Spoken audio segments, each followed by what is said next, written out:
Welcome to Don't Quote Me on That. One day we will have an intro, but today is not that day. Hi, I'm Elanor, And I'm Kalina. and welcome back to Don't Quote Me on That, where we talk about whatever we want. And no one ever eats food. No, While they're and I recording. don't accidentally start the show mid-bite and make Kalina spit out her food. This week we are going to talk about Fall Out Boy. And we're going to do something we've done like one or two times before, where we listen to their first single, their latest single, and then we throw in some of our favorites in the middle because just talking about two songs would take too long. I think your dogs always know when we're recording. Oh, they absolutely do. Without fail, every time Eleanor goes, "Welcome back to the," I hear dogs in the background. They're excited. They're excited our than featured I am. guest. Okay. Hey. So just to start, Kalina, are you a Fall Out Boy fan?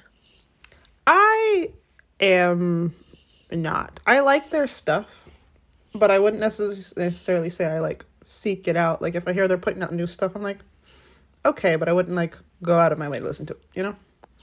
And I think it's also more of like a less so than Panic at the Disco, but I definitely prefer their older stuff. And I'm more likely to, if I want to listen to it, I'm more likely to go for that than anything newer. I agree with, I like their older stuff more. They fell off for me after the hiatus, really, but I didn't really get into them until about 2012-ish, or like maybe a little earlier, while they were actively on hiatus. Can you be actively on a hiatus? Inactively on Like, I think you have to actively be on hiatus. I think an inactive hiatus would be like when Just- bands yeah. aren't putting out new music, but they're doing stuff still. Okay. I Or at least heard they're about not a band recently. I think like the acknowledging Academy that is they're maybe. not. Yeah.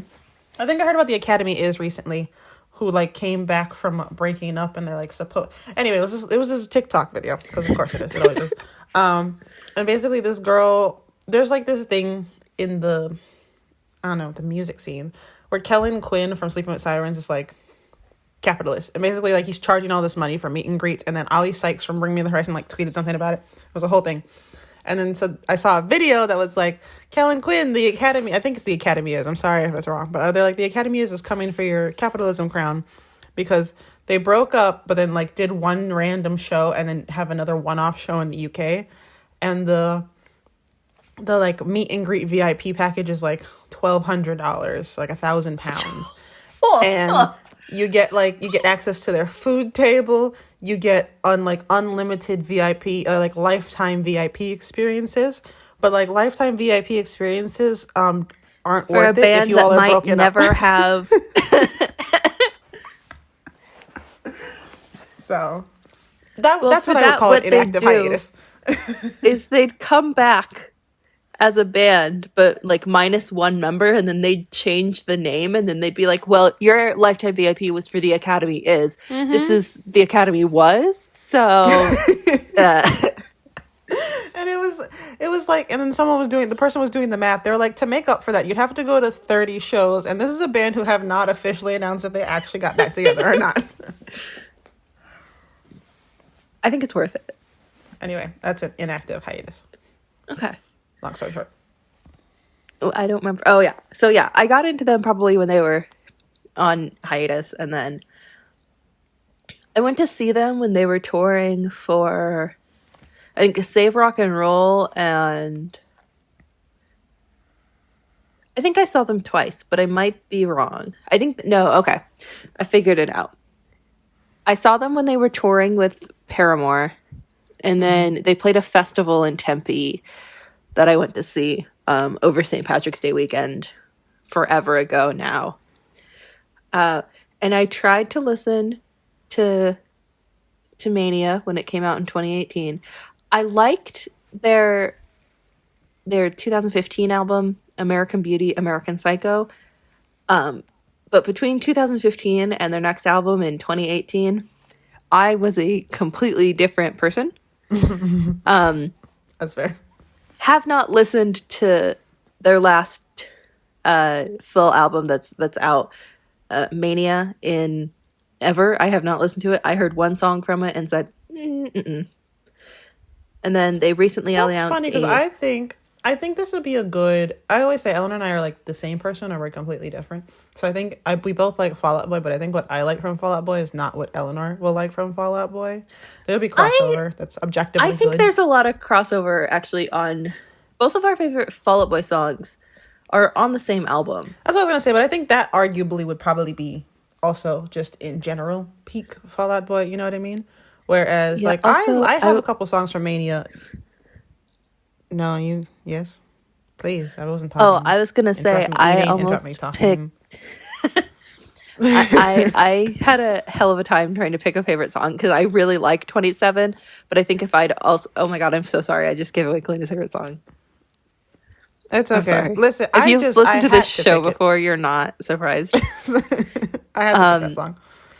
But yeah, that's also a really good one for me. I'm sorry. You can go back to your point. Oh no, I have a couple songs like downloaded on my phone, and like I call them my plain playlist because obviously when I don't have any service, I listen to the same songs on my phone. And I have a couple off of Mania on my phone, whereas I don't remember. I could be wrong, but just from what I remember, I think I like more songs off of Mania than Save Rock and Roll. I feel like to me, not Save Rock and Roll, American Beauty, American Psycho. But to me, American Beauty, American Psycho was like, I didn't think it was as good as everyone said it was good. It wasn't bad. I was one of those things where I was like, maybe I'm missing something here. I remember at the time I really liked it, but I tried to go back a while ago now and listen to it, and it just didn't do really what it had done for me in the past. Also, I think those songs got Uma Thurman. I heard that song too many times. Yeah, you know what I mean. I heard that song in that movie today. Yeah, a Big Hero 6. Yeah, which was a good movie, but like after the like 10th time you hear the song, you're like, no, I get it. Yeah, you get over it. So yeah, I think that was the problem. I think it was like I have a lot of thoughts about Fall Out Boy, but I think early Fall Out Boy, good. I also have a Fall Out Boy tattoo. I was waiting. If you didn't bring it up, I was gonna bring it up. Yeah, I feel like it's only fair. It is fair. Not my most. It's from the song "Sugar We're Going Down." As a tattoo concept, I like it. How I personally went about acquiring it, or not acquiring it. I got it at a tattoo shop. I didn't get it in a garage. How I went about designing it, I have a lot of beef with myself. I like it. I was telling someone about it today. Well, not today. I was telling someone about not that I like you or anything, and I talk about you a ridiculous amount to normal people who don't know who you are, and that there's people who have never met you who know your name. But I was telling someone about your tattoos, and I was like starting to describe. I think I was trying to redeem you from the other tattoos you have, which you know, because every time I tell someone, I was like, "Yeah, Elanor has 3 or X amount of whatever tattoos." They're like, "Really?" I'm like, "She also has a Fall Out Boy tattoo and a Medusa one. Does that help or does that hurt? Am I helping or hurting? Please tell me."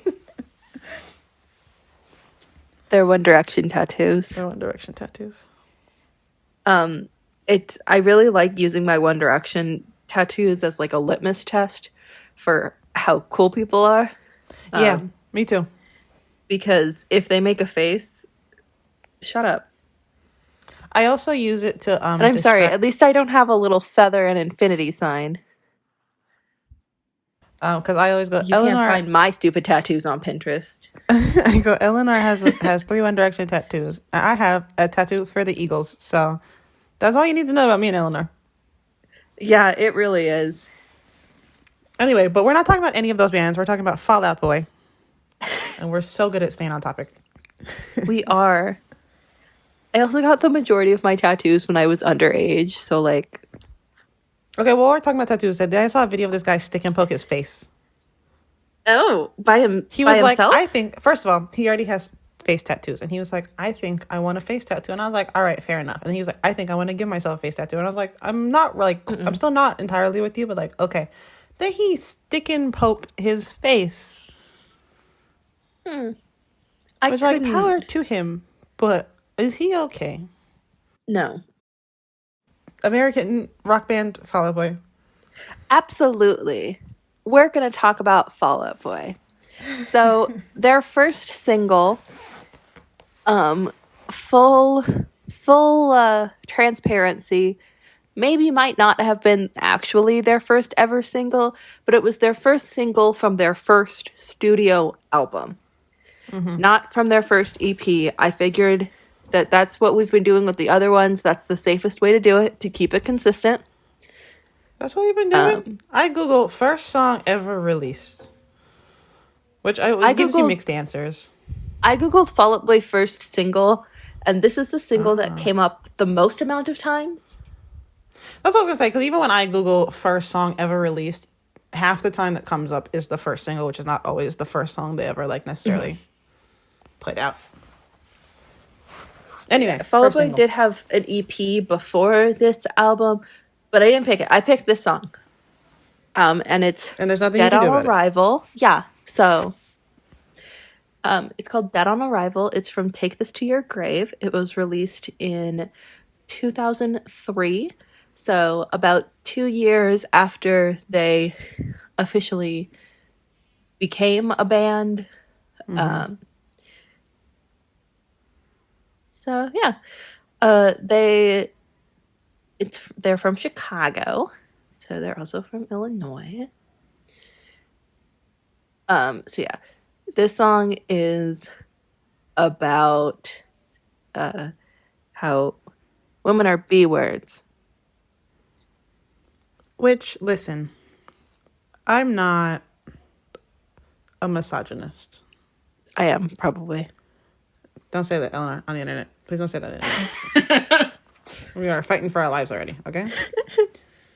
We got a lot working against us. I do not need you adding to it. That's fair. Sorry, I love women. I can be a misogynist for music like this, because I do think a common theme, which like I think is like partly the genre, partly like that's what society wants. We live in a society. Not society. Like, women are terrible and like everything is their fault, you know? My life is falling apart. Obviously it's my mom's fault or my girlfriend's fault or like my other girlfriend's fault. Never your fault. It has nothing to do with you. I think part of the reason, not just this song, but it's like, it's not direct misogyny. I think there are some songs that are like very misogynistic, but like also sometimes girls just suck.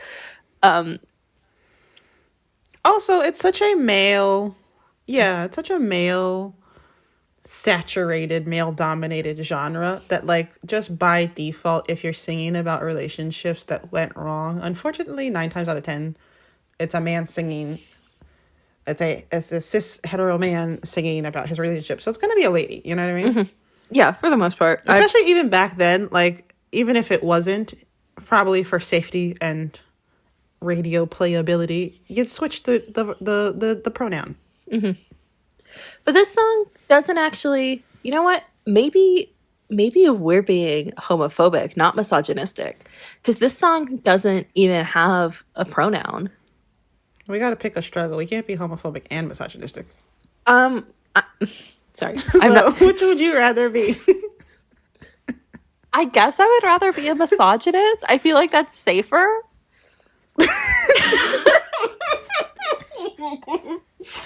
It's internalized misogyny here. Don't quote me on that, folks. I'm not gonna let Eleanor talk anymore. Appreciate her setting up this episode. I'm gonna take it from here. According to Genius, Dead on Arrival, which I was watching this video today and people were talking about like cool book titles and not even the content, just a cool book title. I think Take It to Your Grave is a fun album title, and I think Dead on Arrival is a good song title, and I like that the two of them go together. Eleanor and I have talked before about like when you construct an album, and I think that also goes into titles and stuff. Also, it basically just kind of seems like he's into this girl, and the conversation's just not going anywhere. And for Yeah. me, the sound, which obviously this is not a good comparison, so the only way I can think of it is when we talked about My Chemical Romance. Every time we did a first and last for them, and every time we talked about their sound, I was like, they sound like My Chemical Romance, which is stupid because obviously they do, but like every band I think that came out after My Chemical Romance and Fall Out Boy in some way or shape or form was trying to emulate that, because they're like the holy grail of this genre of music. So this Fall Out Boy song, to me, because I haven't heard it before we listened to it for this show, sounds like someone who's trying to emulate Fall Out Boy. What that tells me is that Fall Out Boy, much like My Chemical Romance, actually had a very clear sound from the start. And I don't know what makes those two bands so unique in their sound, but obviously it works. They're famous and popular and all that jazz. But like, if I didn't know this was a Fall Out Boy song, I would have been like, oh, this kind of sounds like someone who's trying to emulate like old Fall Out Boy. And they're doing a good job. I actually really like that, because it kind of shows, I think the next two albums kind of hone in on, I'd say, what we typically think of for you and me specifically, like good Fall Out Boy. So I think it's really interesting that you kind of get those vibes, but it's not perfectly honed yet. You know? Do you get what I'm saying? I guess. I mean, yeah, it's on the same page. I know, I love it. Yeah, this song is good. I've heard it a bunch. I'm pretty sure I have this on one of my playlists. I think Fall Out Boy is good at, I think, wordplay sort of thing. Not necessarily wordplay, but just being clever. And they also have parallels. I think this parallels to a song on American Beauty, American Psycho. Oh man, I'm so sorry. I'm looking something up right now. I should have had this. Please talk. No, while you're looking that up, I was thinking about wordplay, and I was going to say metaphors, which we talked about a bit, I think, when we talked about Måneskin. And like, I was going to say, I think Fall Out Boy is very good at metaphors, and if we're talking about sense of honing, this song to me is a little on the nose. Like the first, like the conversation's been dead on arrival, which like is not saying flat out the conversation's dead, but to me that's a little plain. Even though later you get the line, I know I'm not your favorite record. Oh, this is side one, flip me over. I know I'm not your favorite record. I like that, but overall, like the song as a whole, I don't think they've quite polished off their metaphors, their play on language. And before I let Eleanor go, also the line after I really like, which says, the songs you grow to like never stick at first. So I'm writing you a chorus, and here's your verse. I like that. I'm very glad that he's writing a song. I'm very glad you brought up the favorite record line, because in American Beauty, American Psycho, there's a song called Favorite Record. So I think it's fun because, yeah, in here he says, I know I'm not your favorite record. And then they have a whole song called Favorite Record. And I just really like little flashbacks. Easter eggs like that. Yeah. Yeah, I think it's good to evolve in your sound, but I don't like when artists are like, no, they try to separate themselves completely from what they did before, because what you did before was one work you put out, and it's genuine sound coming from you, I'm presuming, and two, like that got you to the place where you can now try to experiment with that, so yeah, I think like reinventing yourself as a band or within your genre, jumping genres, is a little bit different to just like sticking to the sound that has obviously worked for you and presumably you like, and just like straying just far enough that it's I don't know, saying warped sounds very dramatic, but like you ruined it. Not with this song. We'll get into that, but like I feel like Fall Out Boy has a very clear, cohesive kind of sound in the first couple of albums, and it's a good sound, and I like it. I was gonna say, I can understand not wanting to get pigeonholed into the one sound, but also like completely divorcing yourself from it, like it was never a part of you. Doesn't make any sense. I get like maybe if like you weren't writing your songs and this is songs you're being fed, but like if you're making the music, saying, "Oh, that's not us anymore," is not fair because it like that was you at one point in time.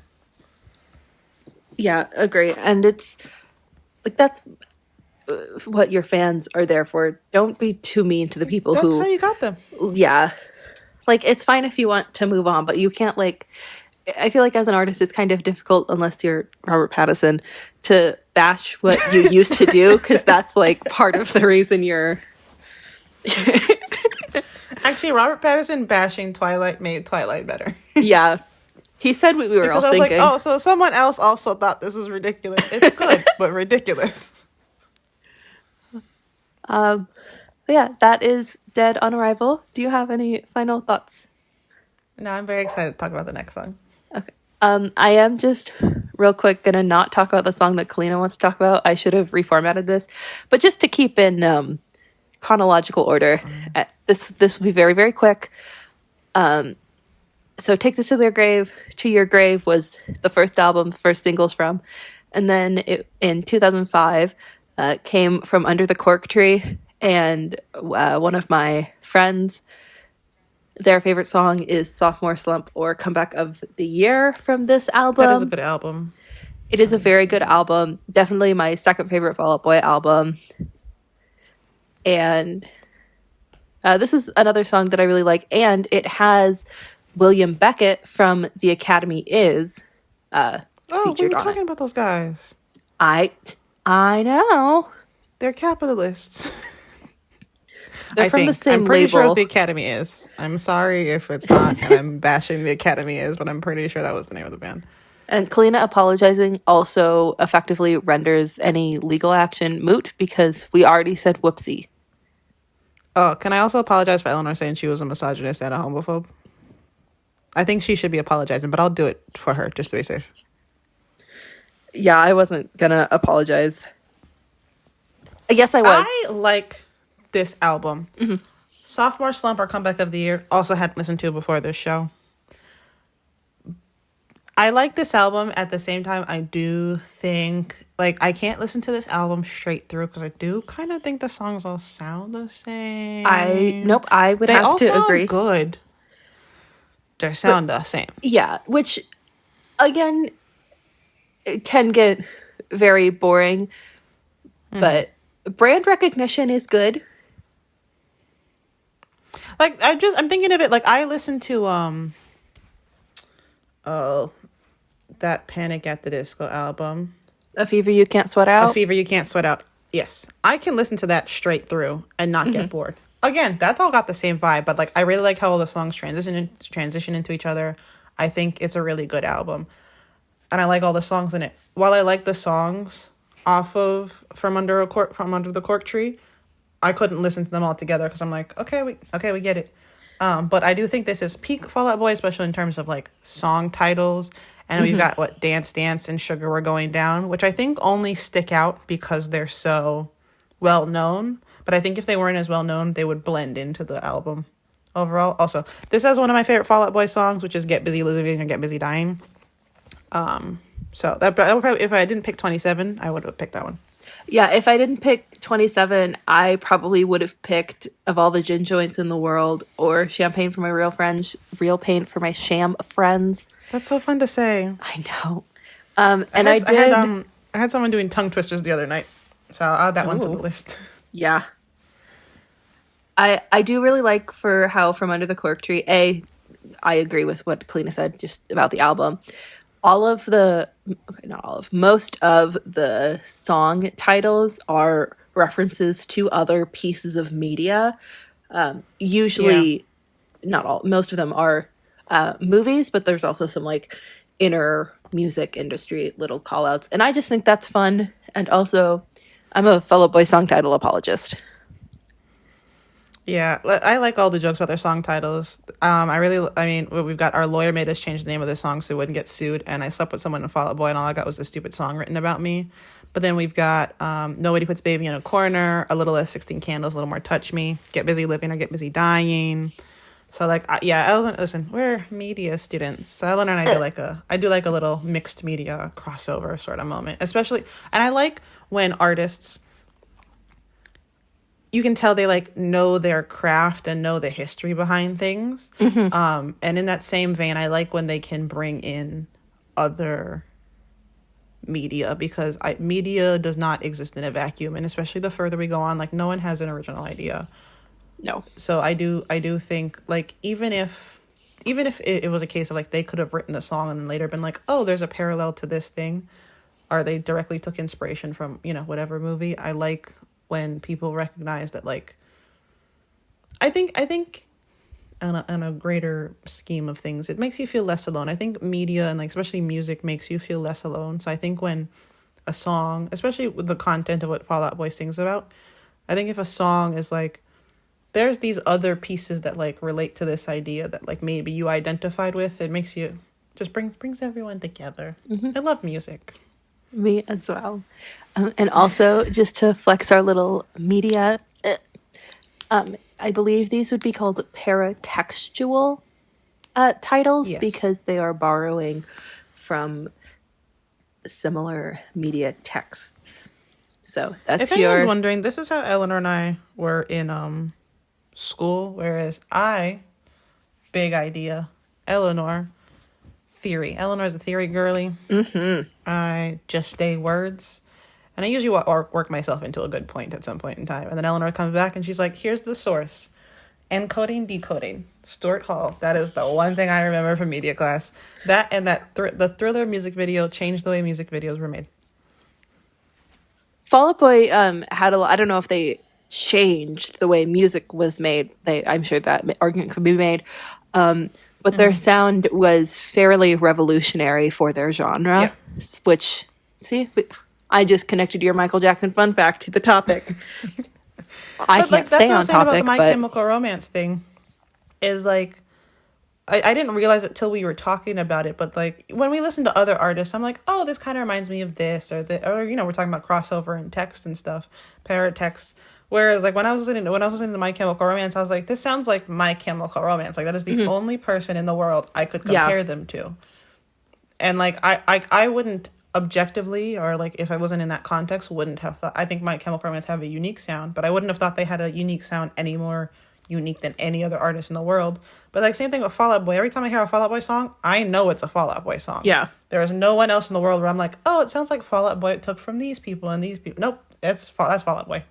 Exactly. Which is honestly, I think, amazing for any band who's like so groundbreaking, I guess, in their craft that they kind of define a genre. I think that is, they're the blueprint. Yeah, I think it's beautiful. I think it's amazing. I also think it's really annoying when people do that to Taylor Swift because calm down. She didn't invent metaphors, and also not everybody who is slightly clever is Taylor Swift. Thank you. Yeah, and I have thoughts about Taylor Swift that we want to get into. Me too. But like, yeah, with also, Fall Out Boy, it is a Fall Out Boy song, and you can just and when it's, I think with like this genre of music, which is very much derived from, which we talked about with Måneskin, derived from a genre of music that one has a lot of history and a lot of culture around it, and two, a part of that culture is very much like a purity culture, whereas if you're not doing it like The Clash did it, you're not doing it right. I think it is even more impressive to carve out a space for yourself that one, everyone tries to emulate, and two, like do that successfully. Yeah. Because like everyone come in and have a unique sound, but like it's very easy for everyone to be like, well, you're not true rock or whatever musicians because you do X, Y, and Z. Which I don't think anyone would really say about Fall Out Boy. No. Anyway, we didn't actually talk about the song. Sorry, homie. Oh, yeah. Sorry. We didn't actually talk about the song. But this is from their second album, hence Sophomore Slump or Comeback of the Year. So There you go. I think they've gotten more. Um, we were talking a little bit about metaphors and stuff, so I definitely think on this album they've honed that a bit more.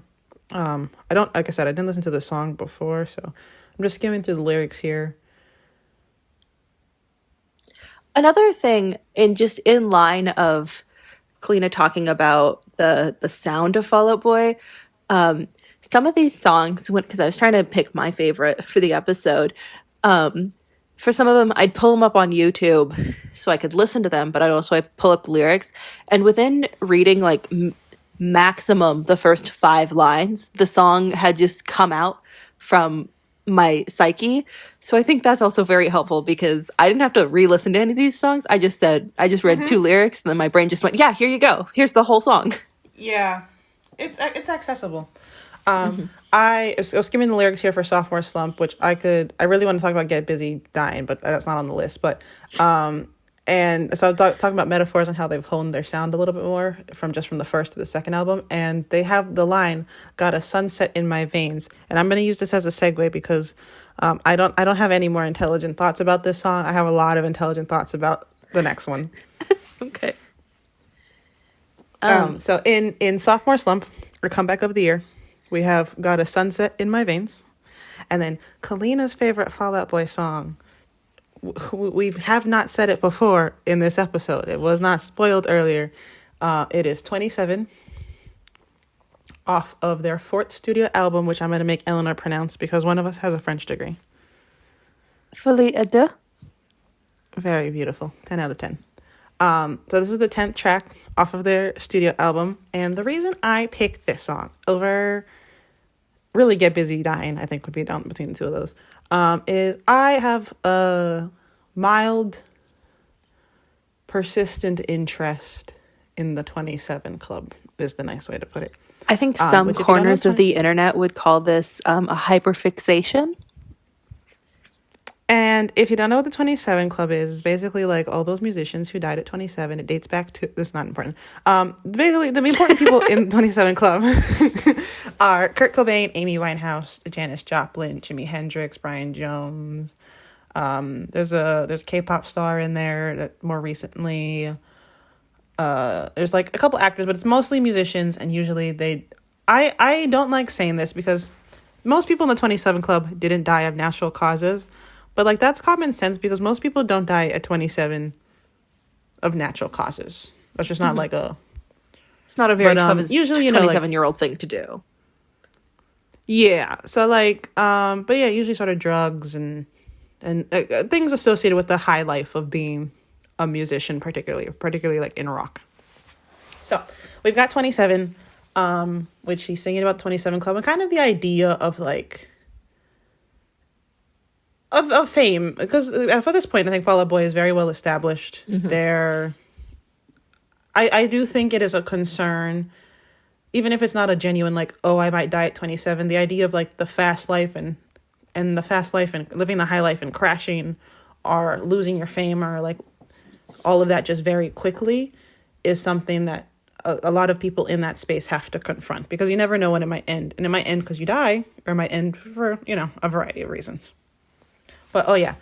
So, anyway, he says, sunshine in my veins in Sophomore Slump. And here he says, cause in this song, which is one of my favorite lines in anything ever, is, "Because I want it so bad, I'd shoot the sunshine into my veins. I can't remember the good old days." Okay, I'll let Elanor go for a little bit. I also really like 27.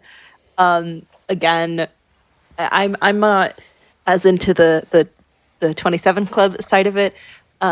I'm more into I think, Kalina, can I be a little bit misogynistic again? As long as you apologize first, and then we're clear. I'm sorry for this. I think sometimes Pete Wentz is kind of the same insane teenage girl as I was. Like, just a very specific, like... insanity when it comes to how you view or perceive romantic situations. I think there's just an intense, I don't know, just kind of intense insanity that's very just teenage girl or personality disorder. We've talked about this, and this could be a whole other episode, but we talked about when we talked about Jennifer's Body, and like the only way I could keep coming back to it is being a teenage girl is hard for a variety of reasons, but mostly, again, we live in a society, and so at the end of the day, like, society wants you to be the perfect woman. It doesn't want you to be like other women, but it wants all of you women to be the perfect woman, and then you want to get male attention, but also if you want male, like, it's just this whole thing, and then that's bottled with and coupled with like the same thing a teenage boy is going through. You're going through puberty. You're like trying to figure out who you are. I don't know if this is true for everyone, but like for me, I think that was the first time I became like truly self-aware. And I always say that like when I became truly self-aware, I was like, oh my God, I'm horrible and everyone hates me. And if I hadn't been so self-absorbed in that and like had time to think about the fact that other people can perceive me, I would have lost my mind, right? But like I think it's the first time you're truly self-aware and also like a little bit self-absorbed, not in a bad way, but like you're like, oh my God, I'm a person who can make decisions and like has to do things, and like I think you're confronting the reality of life for the first. It's hard being a teenage girl. Yes. Long story short. I think this song is a perfect example, and like the entire song almost is just metaphor after metaphor after metaphor, and I think this is like the peak, or like not even the peak, but like to me, if I wanted to give a good example of Fall Out Boy's songwriting, I would take this. I'm shooting the sunshine into my veins. My mind is a safe, and if I keep it, then we all get rich. My body is an orphanage, we take everyone in. And I've got a lot of friends who are stars, but some are just black holes. He's insane for that. I know. And I think also just one thing I love about this song is the layers of like the song, just as if you don't know anything else about media, the 27 Club, whatever. As a song, it is good. It has a really nice sound. It's very cohesive kind of as a musical unit. But like when you get into it, just like the layers you can uncover, like even knowing what that 27 relates to the 27 Club. And then we've got lines like doing lines of dust and sweat off last night's stage just to feel like you. Insane. This song is just every line to me feeds back into it, like exactly because we've got like if home is where the heart is, then we're all just fucked, and I can't remember, and I want to shoot the sunshine into my veins, and like I have these friends who are stars, but some are black holes, and they're both these big personalities and these big things, but like it can go either way. And then also I like that it's not explicitly about the 27 Club, like the title. If it weren't for the title, I think it'd be very hard to make that connection. Not hard, but like I wouldn't jump to that first. You know what I mean? And yeah, you wouldn't be I like it because in the same way. Yeah. If I just read the lyrics, I'd be like, oh, it might be a little bit about like fame and like, or like maybe, which we've talked about a lot, is what you thought you wanted isn't necessarily what you got and what you expected it to be.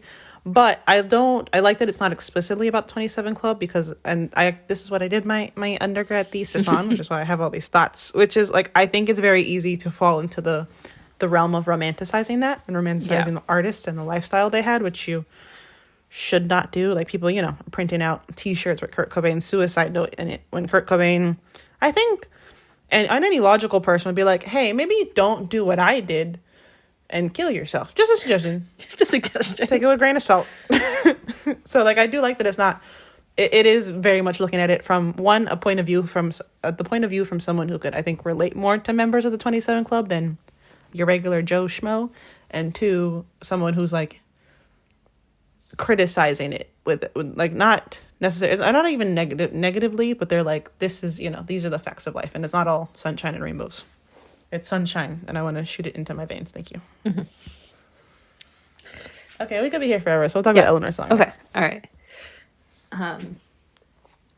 I will say though, if you ever like are out with somebody, if you and Kalina are ever out with somebody or you're out just like together and somebody else is trying to talk to you, you just like drag Kalina over and say, quick, talk about the 27 Club. And whoever is pestering you will leave. I went out for coffee with someone and I asked if he knew what the 27 Club was.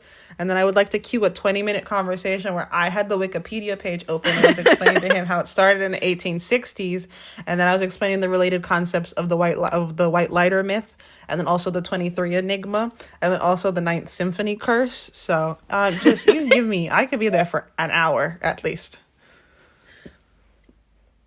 Okay, and I love it, but It's a good song too. I do like the song. I picked a song that I like because it's got a little bit of everything, but also it's very upbeat in the sound, and not to be like, oh my god, it's like the song is happy but the words are sad. But the song is happy and the lyrics are sad. Yeah. Honestly, this has everything I love in a song. It's This is got some $20 religious Nosebleed, by the way. Oh, I'm so sorry. Yeah, the song is called $20 Nosebleed. Off the same album. Off the same album. Actually, I think it's literally 3 songs after 27. It's got everything I like in a song. We've got religious imagery. We've got talk about drug use. We've got dog imagery. We've got some we criticize America a little bit. Unfortunately, it has Brendan Urie, who we'll talk about him later. Listen, Good voice. He has a good voice. Okay, he's got a good voice, especially this era. Brendan Urie, he can sing. He can sing. Also, this song has a little bit of Insane Pete Wentz because he's got like a minute long little monologue at the end. You should pair that up with Get Busy Living, Get Busy Dying. Exactly. Also, arguably, it might be the best part of the song. On Genius, apparently, you can the artist can verify annotations. And on the Genius page for $20 Nosebleed, there's an annotation on verse 2, Patrick Stump. Somebody said, dang, you really nailed this whole verse. And then Fall Out Boy verified that. I think that's hilarious.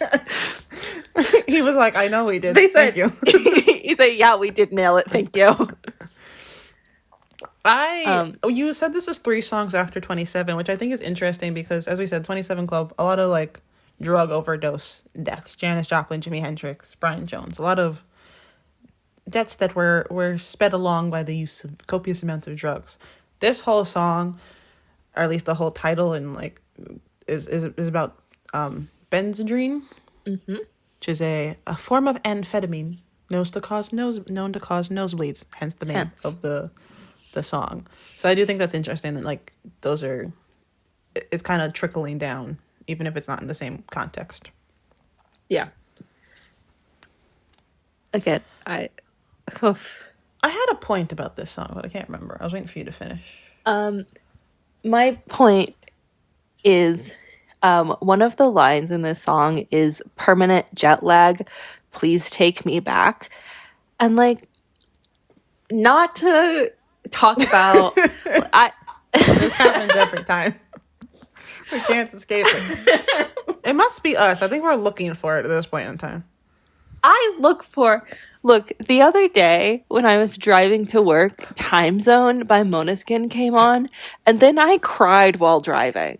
So that's why I like that line. We're not going to get back into it. Also, goes to the desert the same war his dad rehearsed, came back with flags on coffins and said we won.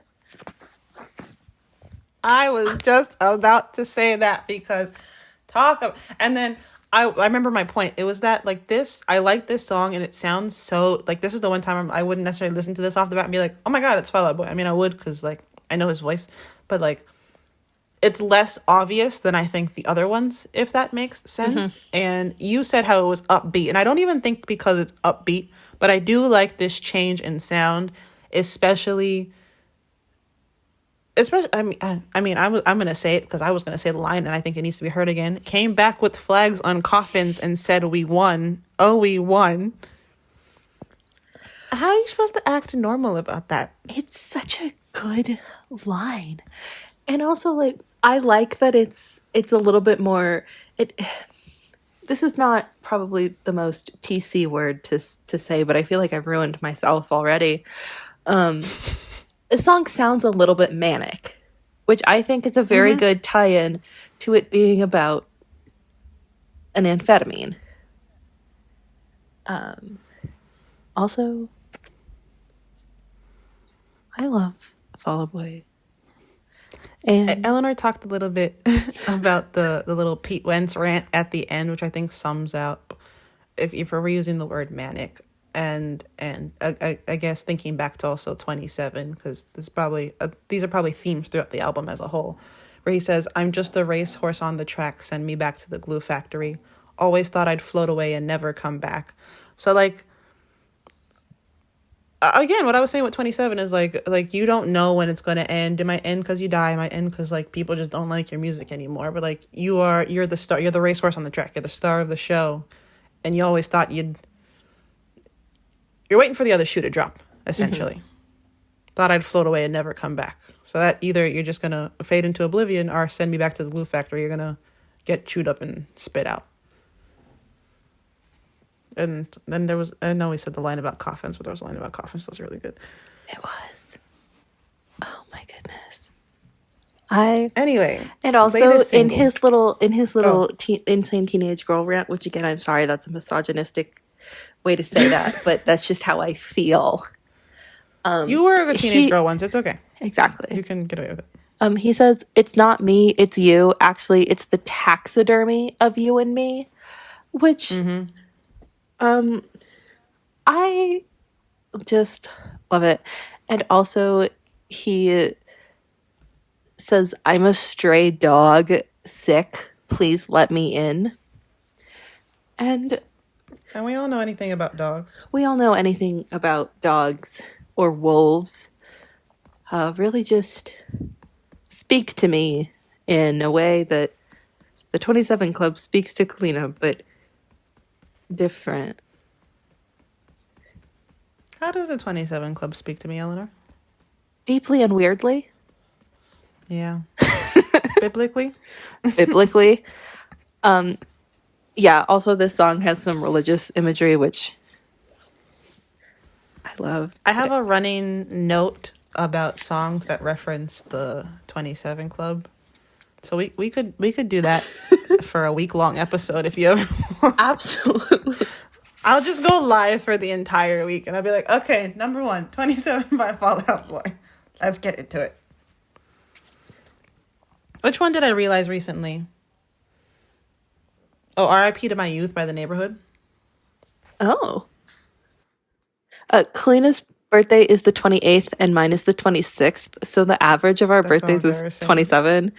don't tell me And that. when we figured that out, it was been a really embarrassing week for us. And I'm pretty sure our Twitter totally is Don't Quote Us 27. Unrelated. I was going to say, if you want to follow us on Twitter, it's Don't Quote Us 27. So, like, you could hop over there. Totally random number we picked. What's the latest single by Fall Out Boy? The latest single by Fall Out Boy is from their recently announced album, So Much for Stardust. They announced the album, I think, early this year, and released the first single called So Much for Stardust. And then, let's see, that one was released, January 18th. And then about a week after, January 25th, we got Heartbreak Feels So Good. But also, just to fill us in, just real quick, so the songs Kalina and I were talking about, 27 and $20 Nosebleed, is from Folia de. That song, that album came out in 2008. And then Fall Out Boy went on a 5-year hiatus and came back in 2013 with Save Rock and Roll.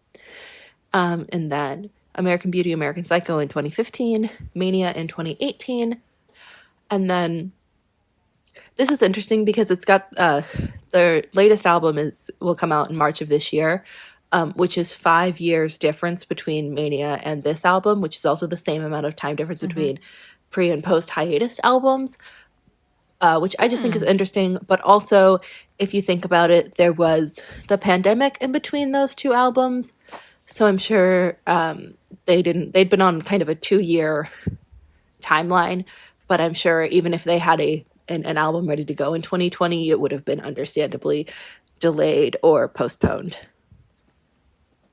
But it's still interesting. There's still a parallel. I just wanted to bring it up.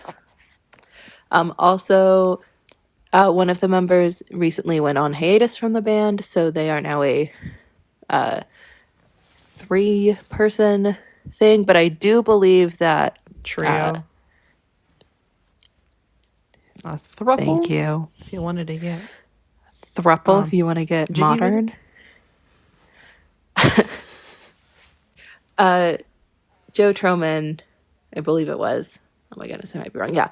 Joe Troman is taking a break from the band. So yes, they are currently a trio. But he still helped put together this album. I just don't think he will be touring with them. Anyway, the latest single is called Heartbreak Feels So Good. And it sounds like somebody is doing a karaoke Fall Out Boy song. This to me is in the same vein as the first album, in the sense that if I heard that song, I'd be like, damn, that kind of sounds like someone trying to write a Fall Out Boy song. And like they nailed the sound, but like it doesn't have the je ne sais quoi, the oomph, the zhuzh, whatever word you want to use, the X factor, okay? Ooh. But I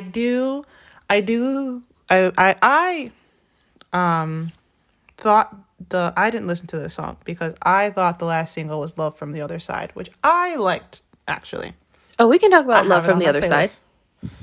Well, we will, because I don't know enough about this song. But I'm reading the lyrics here, and I gave it a quick little listen through while Eleanor was chit-chatting. And I think this is a theme, especially with artists who take a break, but like in this genre. I think what makes this genre what it is, what do you want to call it? Emo or pop punk or punk rock or like whatever, like some variation of that. Those words all come up at some point in time. Okay. Is the idea of like being an outsider and wanting to, I want to get out of this town, and my girlfriend sucks and my mom sucks, and like feeling and being outcast in society for some reason, which this has nothing to do with the point I'm going to make, but I'm going to bring it up anyway, which I think is a reason that, like, even though I think optics wise, you would assume it's it's very easy to be like, that's white people music and like middle class white boys listen to that music.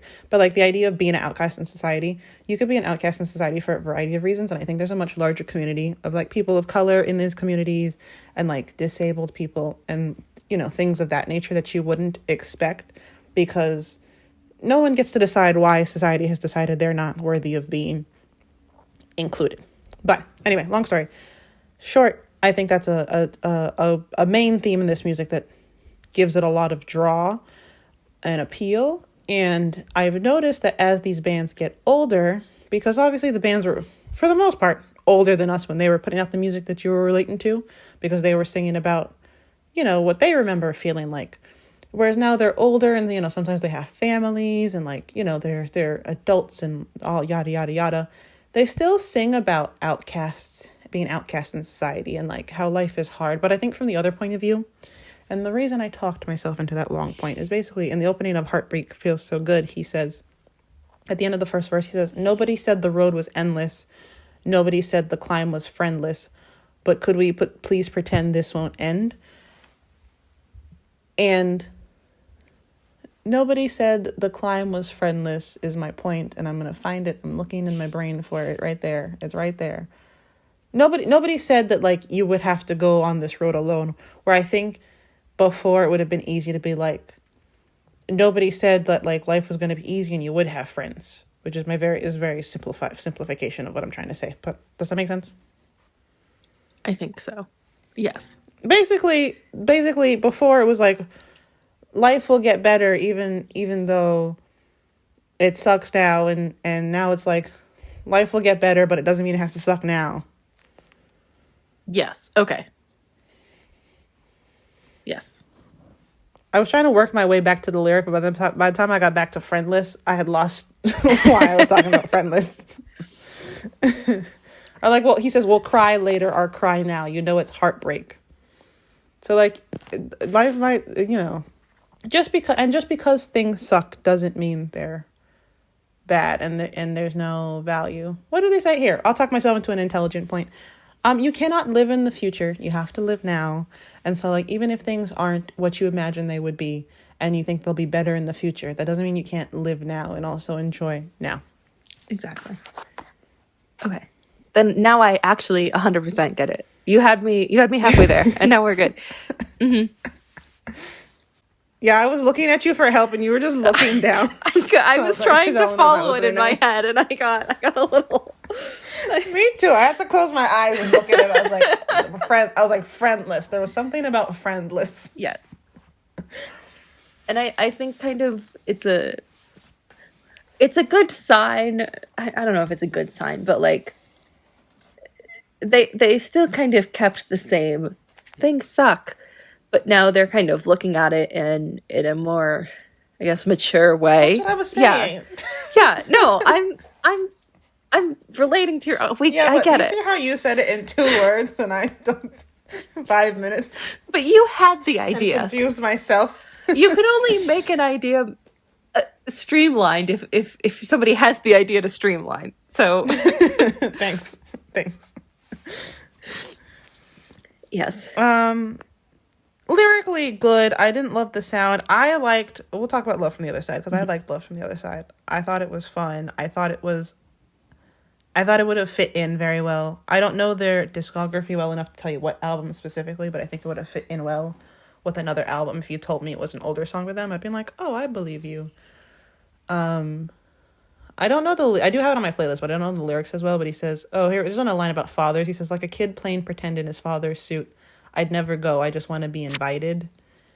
And he says, we were a hammer to the statue of David. We were a painting you could never frame. And I'm going to be insane about this line. You were the sunshine of my lifetime. What would you trade the pain for? And I think Fall Out Boy has a thing for sunshine. Mm-hmm. I would have to agree. Model house life meltdown, still a modern dream letdown. It kills me. There's no punctuation in that, so that is like how it reads. That is how it reads. What would you trade the pain for? A box combo from Cane's. I'd give a lot for a box combo from Cane's. I'll take your word for it. I've never been to Cane's. I would crush a fish sandwich from Culver's right now, though. And ice cream. I didn't particularly love any of these songs. They just felt a little bit too. I think part of it is that Fall Out Boy is a band that I really, really loved and was very invested in for a very pivotal time of my youth.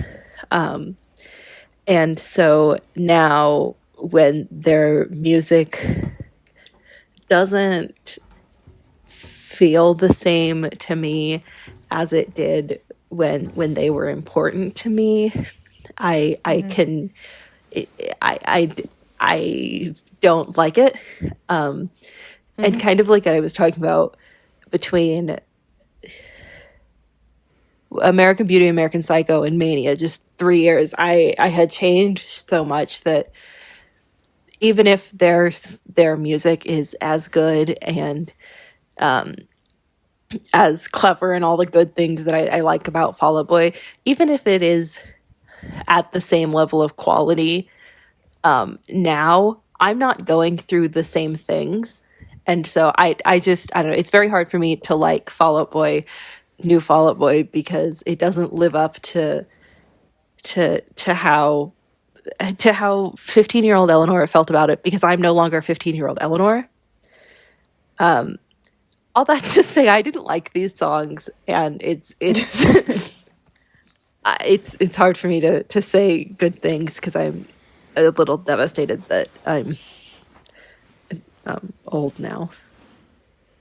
Well, before you said all of that, also someone pointed out to me very kindly, so I will ruin your life with this information. They asked me how long ago did I graduate high school, and then I had to stop talking for a little bit. Yeah, because that caused me some emotional damage. Oh, I actually, now that you say that, I was out at lunch with my coworkers, and one of them like asked how old I was, and then said, "Oh wow, so it's been 5 years since you graduated high school. For me it's been whatever, 12, 15 years." But he just said that so freely and then moved on, and I was like, that's what? This year is 6 years since I graduated high school. Is it 6? It's 6. Oh my god. This year is 3 years since I graduated college the first time. I'm having a really good time with my life. Thoroughly enjoying it. So I was going to say that I'm not surprised you didn't like these as much, because I like Fall Out Boy. I don't listen to Fall Out Boy, if that makes sense. Mm-hmm. Like I said, like I have this song on my playlist. I don't know if I know the words. I know the words to 27 because I'm insane. And I know the words to like Dance mm-hmm. and Sugar We're Going Down. But like even the songs off of Mania, I think I like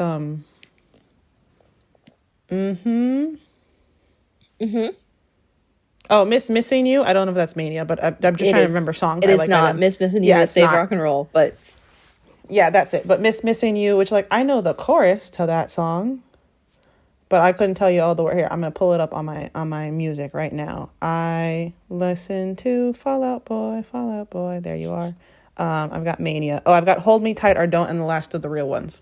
I don't know every single word off of those songs. I like those songs. It's interesting. I believe those were the singles. They're good. Yeah. I wonder if your therapist knows everything about me. Great line. Does your therapist know everything about me, Elanor? I have a therapist? Well, I have a therapist. Her name is Kalina. She's very good. 10 out of 10 would recommend. She knows everything about you. I would hope so. You also have a therapist. Her name is Kalina. 10 out of 10. My coworkers know everything about you. Is that worse? Because that feels worse to me. My favorite thing is when there's a couple people and I go and see them. The first question after "How are you?" is, "And how's Elanor?" Not "How's my mom?" or my brother. No, "How's Elanor?"